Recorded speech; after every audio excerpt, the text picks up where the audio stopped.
नमस्कार दोस्तों, OCA network में आपका स्वागत है। मैं हूं ओमकार चौधरी। पश्चिमी पाकिस्तान और पूर्वी पाकिस्तान में बहुत कुछ घट रहा है।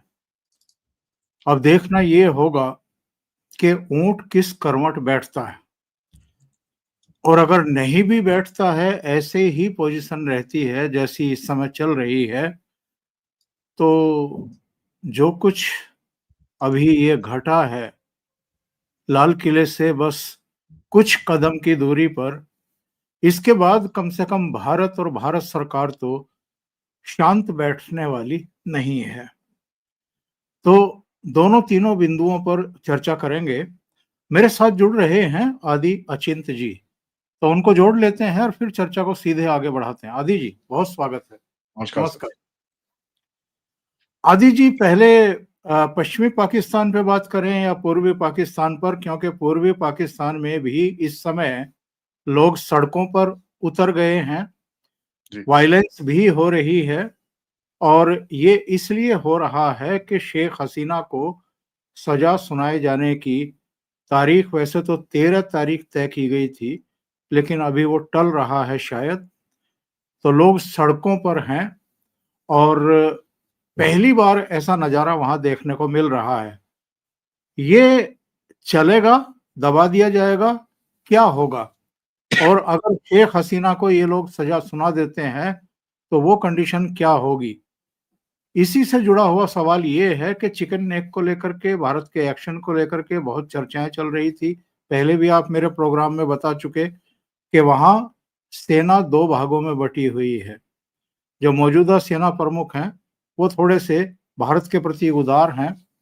तो ये सारी सिचुएशंस जो हमारे सामने है, बांग्लादेश के हवाले से, किस तरह इसको देख रहे हैं आप? सर बांग्लादेश को क्लियर वार्निंग दी गई थी थोड़े टाइम पहले हमारे जो जो डायरेक्टर जनरल मिलिट्री इंटेलिजेंस है वहाँ पर होके आए थे, तो पब्लिक में आया था। उनको बड़ी क्लियर वार्निंग दी गई थी, यार ये बंद करो तुम अपना ड्रामा, नहीं तो पिटाई होगी भी। और वो पिटाई देखिए सर, हर कोई सोचता है पिटाई का मतलब कि भाई ब्रह्मोस उड़ेगी और ये होगा, वो सब नहीं होता। देखिए पिटाई का मतलब बहुत अलग-अलग तरह से हो सकता है। इस बारी जो पिटाई होगी सर, ये 4 पैराडाइम्स के अंदर होगी। DIME, diplomatic, intelligence, military, economics, ये 4 पैराडाइम्स पे पिटाई होगी इनकी। डिप्लोमेसी मैंने आपको बताया, इनको बड़ा क्लियरली थ्रेट्स दिए जा रहे हैं कि भैया तुम सीधे हो जाओ।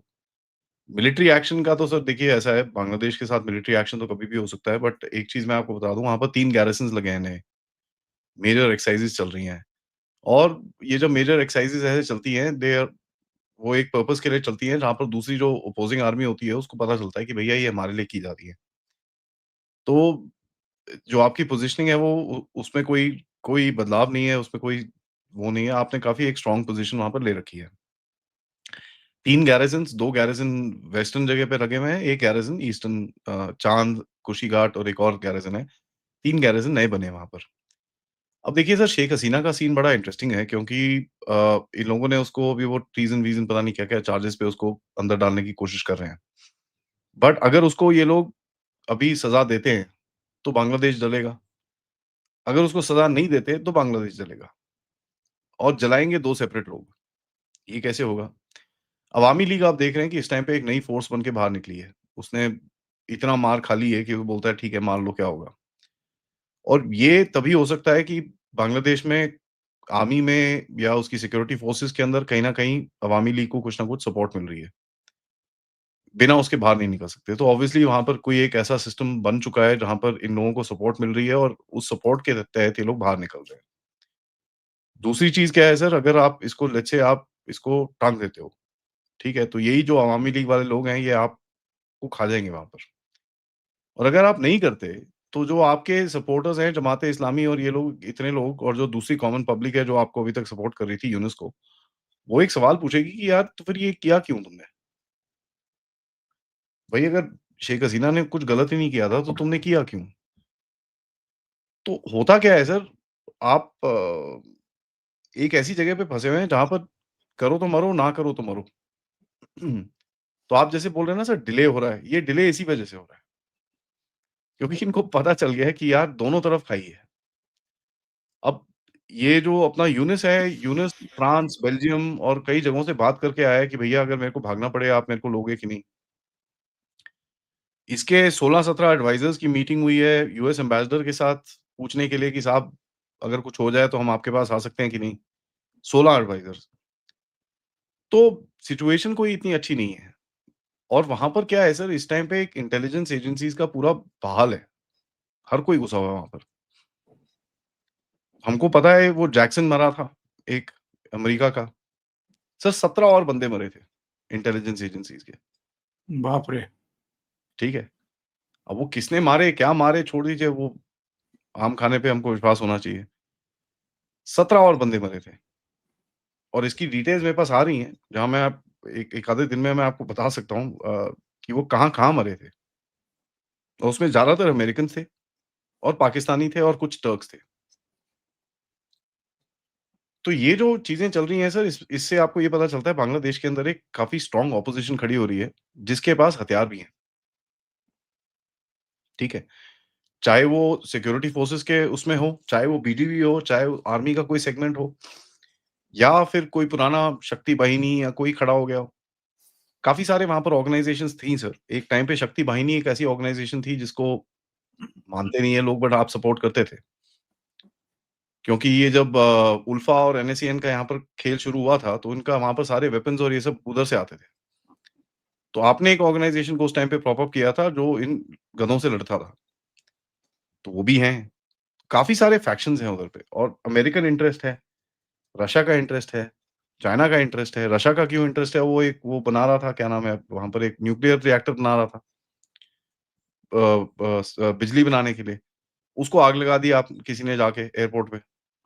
1-2 अब देखिए तो ये जब ऐसी-ऐसी चीज़ें होती है ना सर, तो फिर इससे आपको एक चीज़ पता चलती है कि यहाँ पर इंटेलिजेंस ऑपरेशंस चल रहे हैं, काफ़ी ज़बरदस्त तरह से और बहुत सारी इंटेलिजेंस एजेंसीज़ काम कर रही हैं। अज्ञात वीर भी तो हो सकते हैं जो बहुत बहुत पश्चिमी होता है। पाकिस्तान में। जी। देखिए सर ऐसा है, मैंने ये और मैं तो खुले में बोलूँगा सर, पाकिस्तान में अगर आप देखें सर पिछले 5 दिन में 5 ब्लास्ट हो चुके हैं। कभी कराची में, कभी सिंध में, कभी हैदराबाद में, कभी लाहौर में, कभी इधर, कभी उधर। और मैं आपको ये बड़ा क्लियरली बताने वाला हूँ सर, पाकिस्तान जलने वाला है।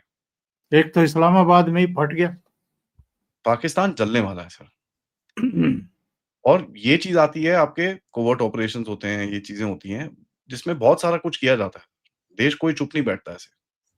तो अगर आप ये लोग सोचते हैं कि यहाँ पर एक बॉम्ब ब्लास्ट करके 8-10 लोगों को 12-15 लोगों को मारेंगे और उसका जवाब नहीं आएगा, ये थोड़ा सोचना मेरे हिसाब से सर उनकी सेहत के लिए ठीक नहीं रहेगा। क्योंकि जिस तरह से अभी चीज़ें आगे जाएँगी सर, ये होगा और एंड मैं आपको ये गारंटी में दे रहा हूँ कि पाकिस्तान में रोज़ बम धमाके होंगे, एवरी डे।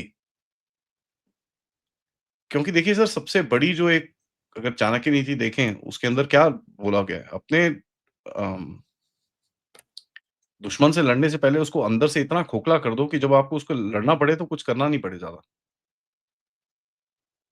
ठीक है? तो बड़ा क्लियर है ये चीज़ एंड यही चीज़ बांग्लादेश के अंदर भी है।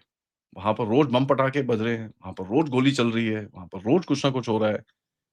तो अगर ये देश सोचते हैं सर भारत चुप रहेगा, तो ये तो बहुत गलतफ़हमी है एंड देखिए एक चीज़ समझ में आनी चाहिए, भारत एक बहुत बड़ी शक्ति है, इस रीजन के अंदर। तो उसके होते हैं सर हर देश के पास ऐसी चीज़ें, अगर पाकिस्तान के पास ऐसे स्लीपर सेल हैं, तो बाकी तो आप छोड़ दीजिए फिर। हमारे पास भी करतूतें करने की काफ़ी टैक्टिक्स होती हैं। एक टाइम ऐसा आया था सर पाकिस्तान में, मैं ये बता रहा हूँ आपको 90s लेट 90s 2000s की बात थी ये, कि पाकिस्तान रो दिया था सर ये चीज़ों के चक्कर में। मतलब इतने धमाके होते थे वहाँ पर। तो यही चीज़ करनी है, अब वो ये चीज़ हो रही है। अब मैं ये नहीं बोल रहा हम कर रहे हैं या कोई कर रहा है, बट ये चीज़ होगी। इसमें कोई डाउट नहीं है। सबसे बॉटम लाइन क्या है सर? दोनों कंट्रीज़ को डिस्टेबलाइज़ करना है अभी। ठीक है? इनकी पॉलिटिकल सिस्टम को, इनकी मिलिट्री सिस्टम को पूरी तरह से डिस्टेबलाइज़ करना है हमको। बांग्लादेश में आपके सामने हो रहा है एंड पाकिस्तान में भी आपके सामने ये चीज़ें शुरू हो चुकी हैं। तो आपको ये दिखेगा और हो तो इसमें किसी को भी कोई डाउट नहीं होना चाहिए कि भई पाकिस्तान में धमाकों की लाइन लगेगी अभी। अगर ये सोचते हैं भारत पे हमला करके हम इनको छोड़ देंगे, तो इनका सोच बहुत गलत है। आदि जी, अगर हम पश्चिमी पाकिस्तान की बात करें, तो आसिम मुनीर सब कुछ अपने हाथ में क्यों समेट लेना चाहते हैं? हालांकि उसका विरोध शुरू हो गया है। इमरान खान की पार्टी ने कहा कि पूरे देश में इसके खिलाफ विरोध होगा। जो 27वां संशोधन करवाया है शहबाज शरीफ सरकार से, कुल मिलाकर के करीब 40 आर्टिकल्स में संशोधन हुए हैं। और एक सुप्रीम कोर्ट के सिर पर एक्स्ट्रा जुडिशियल सिस्टम बैठा दिया गया है। उसका ही फैसला फाइनल होगा, सुप्रीम कोर्ट को भी मानना पड़ेगा। इसके इसके अलावा अलावा परमाणु बम की, परमाणु एसेट्स की पूरी पावर आसिम मुनीर को दे दी गई है और तीनों सेनाओं के सिर पर तो इसको बैठा ही दिया गया है। इसका टाइम नजदीक आ रहा है, क्या हो रहा है और ये कैसे पाकिस्तान, और सुप्रीम कोर्ट के 2 जज इस्तीफा दे चुके। आज लाहौर का एक जज जो है हाई कोर्ट का, उसने भी रिजाइन कर दिया। और जी, तीनों वोकल रहे हैं, तीनों ने आरोप लगाए हैं कि ये सुप्रीम कोर्ट को, जुडिशियरी को बिल्कुल पंगु बना देना चाहते हैं। देखिए सर मैंने किसी ने और मुझसे ये सवाल पूछा था और मैंने थोड़ा आइडियलिस्टिकली इसको जवाब दिया था कि इनका एक कॉन्स्टिट्यूशन है सर 1973 का। बड़ा अच्छा कॉन्स्टिट्यूशन है एक्चुअली अगर वो पाकिस्तान इम्प्लीमेंट करे, इट्स अ गुड कॉन्स्टिट्यूशन। थोड़ा-सा सोशलिस्ट है, थोड़ा-सा प्रो पीपल है, अपने प्रोविंसेस को उन्होंने थोड़ी पावर्स दे रखी थी। बट इस कॉन्स्टिट्यूशन को जिसने भी छेड़ा है ना सर, वो बचा नहीं है। याद करते हैं जुल्फ़िकार अली भुट्टो से जिसने ये कॉन्स्टिट्यूशन लिखवाया था, उसके बाद उसने उसको साइड रखा, वो गया। ज़िया-उल हक जिसने उँगली करी, वो गया। नवाज़ शरीफ ने उँगली करने की कोशिश करी, ये तो अमीर-उल-मोमिनीन बनने के चक्कर में था, वो गया। बेनज़ीर भुट्टो ने उल्टे काम करने की कोशिश करी, वो गया। मुशर्रफ ने काम करने की कोशिश करी, वो गया। इमरान खान आया, उसने बोला भैया अमीरुल-मोमिनीन, हो गया। अभी एक और आया है। देखिए, पाकिस्तान के अंदर एक चीज़ आपको समझनी है सर, इसने अपने आप को सबसे बड़ी चीज़ जो करी है, अपने आप को इम्यूनिटी दी है, कि जो भी चीज़ अगर कुछ गलत-वलत कुछ क्या मतलब सब कुछ ही गलत हो रहा है, बट जो भी चीज़ हो रही है उसका जो उसके ऊपर कोई ऐसा केस-वेस ना लगे, जो बिकॉज़ उसने देखा मुशर्रफ के साथ क्या हालत करी गई उसकी, ठीक है? तो अपने आप को प्रोटेक्ट करना चाहता है। दूसरा क्या है सर, पाकिस्तान इस टाइम पे अमेरिका के छत्रछाया में रह के अमेरिका को वो एक ही चीज़ बोल रहा है सर देखो ऐसा है मेरी पॉलिटिक्स चलती नहीं है मेरे देश में। मेरे पॉलिटिशियंस वीक हैं और ये लोग कुछ नहीं कर सकते। तो अगर आपको हमसे कुछ काम करना है सर मेरे को ये अपने आप लेना पड़ेगा। मेरे को वन मैन स्ट्रॉन्ग मैन बनाना पड़ेगा अपने आप को। और इसी को करने के चक्कर में अगर आप देखेंगे यहाँ पर ये जो हमले-शमले ये लोग कर रहे थे, ये जो भारत के अंदर प्लान थे 6 दिसंबर के लिए, ये इसी के लिए था। ताकि अगर भारत फिर रिस्पॉन्ड करेगा और उसके बाद आसिम मुनीर को लेजिटिमेसी मिल जाएगी थोड़ी-सी और। अब भारत तो फिर भी रिस्पॉन्ड करेगा, उसके अंदर कोई डाउट नहीं है, लेकिन भारत का रिस्पॉन्स डिफरेंट होगा इस बारी। ए तो ये एक कंसिडरेशन पाकिस्तानियों में है नहीं, तो ये कर देते हैं, उसके बाद इनको समझ में नहीं आता कि आगे अभी करें क्या? तीसरा सर देखिए ये जो जुडिशरी है, इन लोगों ने जो बनाया है वो एक जुडिशियल कोर्ट बनाया है। कॉन्स्टिट्यूशनल कोर्ट बोलते हैं उसको। बोलते हैं भैया जो कॉन्स्टिट्यूशन की चीज़ें हैं, वो यहाँ पर डिसाइड होगा। चक्कर क्या हो रहा था सर, अभी भी जभी भी आर्मी ने पावर ली है पाकिस्तान में, हमेशा से कोर्ट के कंधों पे चढ़ के ली है। इन्होंने एक लॉ बनाया था सर जिसका नाम था लॉ ऑफ नेसेसिटी, ठीक है जी? लॉ ऑफ नेसेसिटी के बीच में लॉ पता है क्या था सर? कि भई जब कोई ज़रूरत पड़े तो हम कुछ भी कर सकते हैं, ठीक है? ये इन्होंने एक लॉ बनाया था एक एक एक यू नो अब इस चीज़ को थोड़ा-सा इनको अभी कंट्रोल करना है, क्योंकि इनको पता है इनकी पॉलिटिक्स बेवकूफ़ है, गधे हैं ये लोग। तो ये बेसिकली उनको साइड कर रहे हैं सर, खुद एकदम मेनस्ट्रीम में आ रहे हैं और अमेरिका की इस टाइम पे इनको आशीर्वाद है। और पूरी आर्मी एक ऑर्गनाइज़ेशन को पता है कि अभी अमेरिका का आशीर्वाद है, पाकिस्तान को अगर पूरी तरह से अपने आप को पकड़ में लेना है। और फॉर्मली पकड़ में लेना है। आपने नाम लिया न्यूक्लियर हथियारों का, आपने नाम लिया दूसरी फोर्सेस के बारे में। एक चीज़ आपको मैं और बता दूँ, एक एक चीज़ होगी, नेशनल सिक्योरिटी काउंसिल बनेगा एक, जिसके अंदर प्रोविंसेस के लीडर्स रहेंगे वहाँ पर, जो बेसिकली आसिम मुनीर को रिपोर्ट करेंगे। तो मतलब इसका क्या है, जैसे मरियम नवाज़ है, इसने अपने स्टेट में कुछ करा, आसिम मुनीर को नहीं पसंद आया, वो बंद हो जाएगा वहीं पर ही। तो बेसिकली क्या है सर, सिविलियन लीडरशिप का खात्मा है, पूरी तरह से खात्मा है इसके अंदर, कोई भी सिविलियन लीडरशिप इसके बाद नहीं टिकेगी। सबकी दुकानें बंद। बंद। तो ये पूरी तरह से एक आर्मी का टेक ओवर है, जो चीज़ पहले दरवाज़ों के पीछे होती थी, अब वो चीज़ खुले में हो सकती है। तो आर्मी की तरफ से एक जो मैसेज आ रहा है कि साहब ऐसा है, हम ही हम हैं तो हम हैं, नहीं तो देश नहीं है। और वो चीज़ सही है एक्चुअली, क्योंकि अगर जिस दिन पाकिस्तानी आर्मी टूटी, उस दिन देश गया।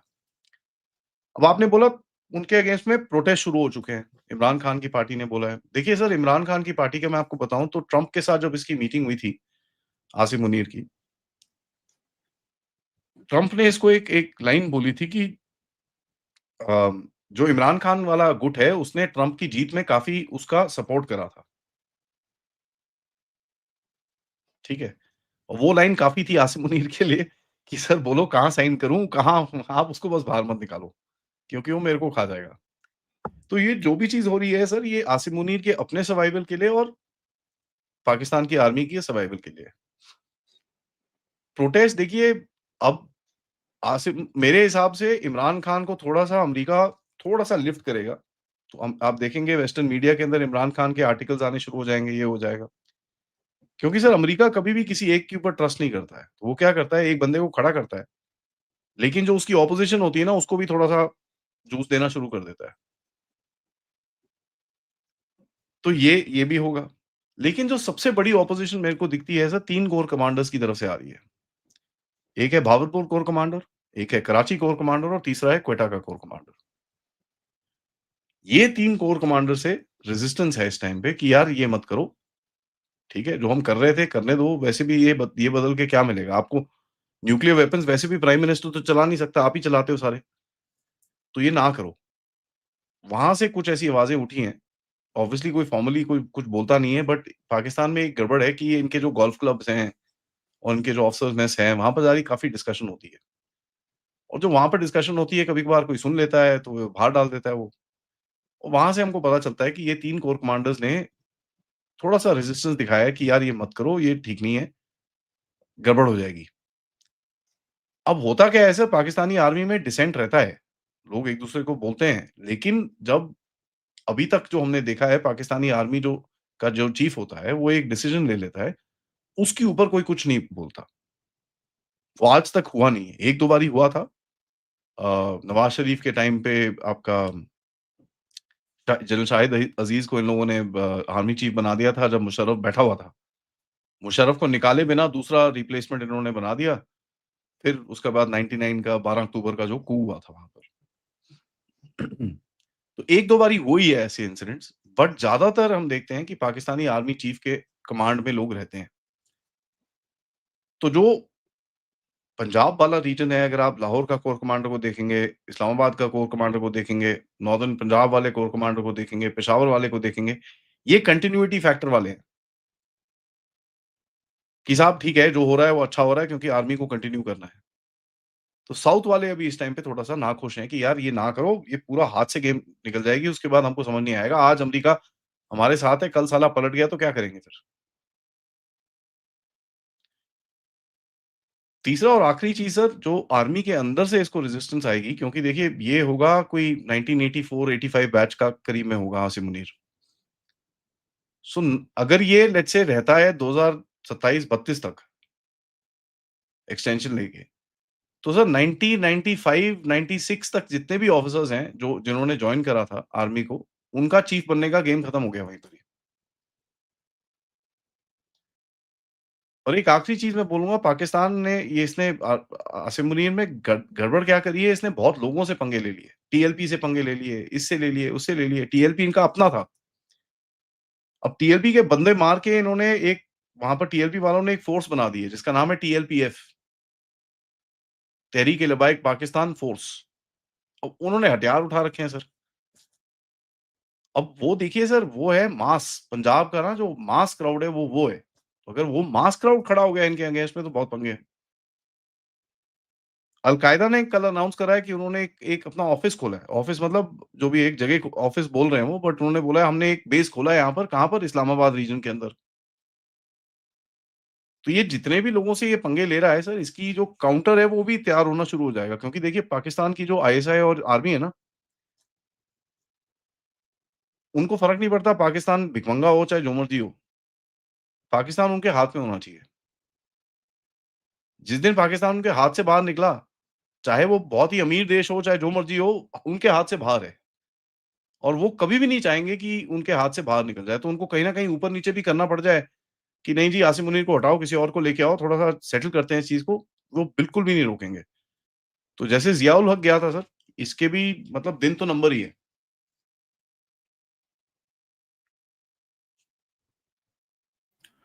बिल्कुल सही कह रहे हैं आप आदि जी। और अभी भारत क्या करेगा? जो लाल किला के आसपास हुआ और जो लगातार धरपकड़ और ये गिरफ्तारियां हो रही हैं, इसके बाद बहुत सारे लोग कह रहे हैं कि शायद ऑपरेशन सिंदूर जो पहला हुआ था वैसा तो कुछ नहीं होगा। क्या वो होगा जिसकी तरफ आप इशारा कर रहे हैं? देखिए सर, मैं बोल रहा हूँ आपके जो रिस्पॉन्स रहेगा, डिप्लोमैटिक रहेगा, इंटेलिजेंस ऑपरेशंस रहेंगे, मिलिट्री ऑपरेशन रहेगा और इकोनॉमिक वॉरफेयर रहेगी। आप इनके कॉस्ट बढ़ाएँगे सर पाकिस्तान के सबसे पहले। तो नीचे से स्टार्ट करते हैं इकोनॉमी से। इनके पानी बंद होगा, काबुल रिवर में आप डाइवर्ट करेंगे। तो अभी सर्दियाँ हैं, अभी तो ख़ैर काफ़ी काम कर सकते हो आप वहाँ पर, तो ये सब चीज़ें होंगी। जो अफ़गानिस्तान से इनका जो ट्रेड आता था, वो आपने पूरी तरह से बंद करवा दिया है सर। अफ़गानिस्तान का अब ट्रेड पाकिस्तान से नहीं जाता है और वो करीब से करीब 2 ढाई बिलियन डॉलर का ट्रेड था। तो पाकिस्तान से वो बहुत चीज़ें लेते थे। अपनी डेली डेली यूज़ की चीज़ें वहाँ पर अफ़गानिस्तान में कौन-सी टूथब्रश, टूथपेस्ट की फैक्ट्रियाँ हैं। जो कंज्यूमर गुड्स होते हैं, वो वहाँ से लेते थे। अब उन्होंने वो पूरा बंद कर दिया है। वो ईरान से लेते हैं, अब भारत से लेते हैं। तो ये चीज़ें इकोनॉमिक्स में आप करेंगे। उनको धीरे-धीरे करके आप स्क्वीज़ करोगे, उनके ऊपर अभी रिपोर्ट्स बनेंगी, ये सब होगा। प्लस देखिए मिलिट्री में जहाँ तक आप एक अग्रेसिव पोस्चर बना के रखोगे, उसको खर्चा करना पड़ता है अपनी मिलिट्री को रखने के लिए। हमारे पास तो पैसे हैं, कोई इतनी प्रॉब्लम नहीं है। तो वो एक इकोनॉमिक ड्रेन रहेगा उसको और वो करते रहोगे आप। अगर ऑपरेशन होता भी है, उसके बाद भी करोगे आप इसको। जैसे अभी कर रहे थे हम लोग। दिल्ली ब्लास्ट से पहले देखें भैया, नो टाइम पे नो टाइम चल रहा था एकदम। बिल्कुल। सो इकोनॉमिक कर लिया हमने, अब चलते हैं मिलिट्री पे। मिलिट्री का जो भी ऑपरेशन हम करेंगे सर इस बारी, ये जो अभी तक क्यों नहीं कुछ कोई बोल रहा पाकिस्तान को डायरेक्टली क्यों नहीं कुछ कर रहा, क्योंकि पाकिस्तान अकेला नहीं है इसके अंदर। इसके अंदर बांग्लादेश के लिंक्स निकले हैं, पाकिस्तान के लिंक्स निकले हैं, तुर्की के लिंक्स निकले हैं, हाँ, कतर के टर्की। लिंक्स निकले हैं। तो आपने तभी पाकिस्तान को सेपरेट आउट नहीं करा। आपने बोला भैया जो भी स्पॉन्सर और जो भी इनके बंदे हैं, उनको सबको हम सीधा करेंगे। ठीक है? तो अब वो चीज़ कभी बांग्लादेश में भी खींच सकते हो आप, वो चीज़ इस तरफ भी खींच सकते हो, कहीं पे भी कर सकते हो, कोई इसमें प्रॉब्लम नहीं है। तो मिलिट्री ऑपरेशंस के हिसाब से तो एक तो पोस्चर आप बहुत हाई करके रखोगे अपना। दूसरा इनके देखिए सर, रिसेंटली अगर बोलें तो आर्मी चीफ ने क्या बोला, जब तक आप ज़मीन नहीं जीतते तब तक आप। अब अगर उसको अगर इस कॉन्टेक्स्ट में डालें तो लगता है कहीं न कहीं कुछ ना कुछ कोई घुसेगा। सही। वो चाहे पीओजेके में हो कि नीचे सिंध में हो, कहीं भी हो सकता है। इंटेलिजेंस ऑपरेशंस के हिसाब से मैंने आपको बताया पाकिस्तान में बहुत चीज़ें होंगी सर, जो समझ में नहीं आएँगी ये हो कैसे रही हैं। बंदे मरेंगे, गाड़ियाँ फटेंगी, ये सब चीज़ें होगा। और देखिए सर, पाकिस्तानियों को खरीदना कोई ज़्यादा मुश्किल नहीं है। अगर आप और हम यहाँ पर खड़े होके बोलें पाकिस्तानियों इधर आओ, 50,000 रुपए दूँगा, एक बम फोड़ के आ जाओ, करेंगे वो। सर वो अपनी माँ बेच देंगे, साले उनको क्या फ़र्क पड़ता है? जहाँ पर गुर्बत बढ़ेगी और ये सब होगा वो करेंगे आप। और डिप्लोमेसी के हिसाब से सर अभी आप जिस तरह का आपने पोज़ीशन लिया है, पिछली बारी अमेरिका और ये लोग आके नहीं, नहीं, नहीं मत करो, मत करो, मत करो, पाकिस्तान ये वो दिस दैट। इस बारी जो आप इन्वेस्टिगेशन कर रहे हो उसके अंदर आप एक एयर टाइट केस बनाने की कोशिश कर रहे हो। और वो दिख रहा है कि आपने जिस तरह से पूरा क्रैकडाउन जो करा है। एंड कोई भी चीज़ शुरू करने से पहले सर अंदर का फ्रंट आप साफ करोगे, जो एक इमीडिएट थ्रेट है उसको आप खत्म करोगे। अब वो श्रीनगर में कुछ हुआ ना सर, कुछ तो हुआ वहाँ पर, बिल्कुल।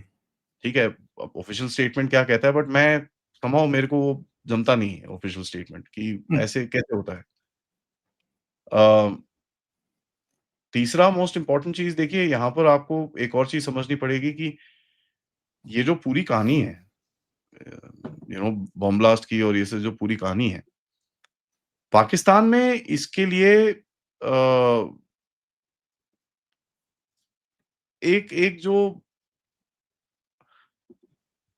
इनको नीड है ये कराने की। अगर मैं कुछ अलग तरह से बोलूँ, नीड मतलब इनको ज़रूरत है ये ऐसे काम कराने की, बिना बिना उसके ये खड़े नहीं रह सकते, क्योंकि जब तक भारत से खतरा रहेगा तो जितने भी अंदर वाले लोग हैं वो बोलते हैं, अच्छा ठीक है यार, तुम भारत से लड़ लो, फिर बाकी बाद में देखेंगे। है कि नहीं सर? तो वो कहीं न कहीं बिल्कुल। एक खतरा जो रहता है ना, वो थोड़ा टला रहता है, और जहाँ पर ये भारत का गेम हटता है, तो ये फिर शुरू हो जाते हैं। तो ये एक प्रेशर उसको भी चाहिए कि भारत से हमारे ऊपर रहे, क्योंकि उसको अभी तक दिखता है कि उसका कोई पर्सनल लॉस नहीं होता। पाकिस्तानी मर रहे हैं इधर-उधर, वो तो सर रोज़ ही मरते हैं, उसमें क्या प्रॉब्लम है? जी, जी। तो हमको कभी भी ये लॉजिकली नहीं देखना चाहिए, क्योंकि आसिम मुनीर की तरफ से कभी भी कोई लॉजिक अप्लाई नहीं किया जाएगा इसके अंदर। अगर 25-50 पाकिस्तानी रोज़ मरते हैं, उसको नहीं फ़र्क पड़ता कोई। तो अभी जो कॉस्ट जाएगा सर, वो पाकिस्तानी आर्मी के ऊपर जाएगा, पंजाब के ऊपर जाएगा, जो एक अलग ऑपरेशन रहेगा फ्रॉम ऑपरेशन सिंदूर। आदि जी, बहुत-बहुत धन्यवाद इतना समय निकालने के लिए, ओशियन नेटवर्क से जुड़ने के लिए और महत्वपूर्ण मुद्दों पर चर्चा करने के लिए। Thank you so much. Thank you sir. नमस्कार। नमस्कार।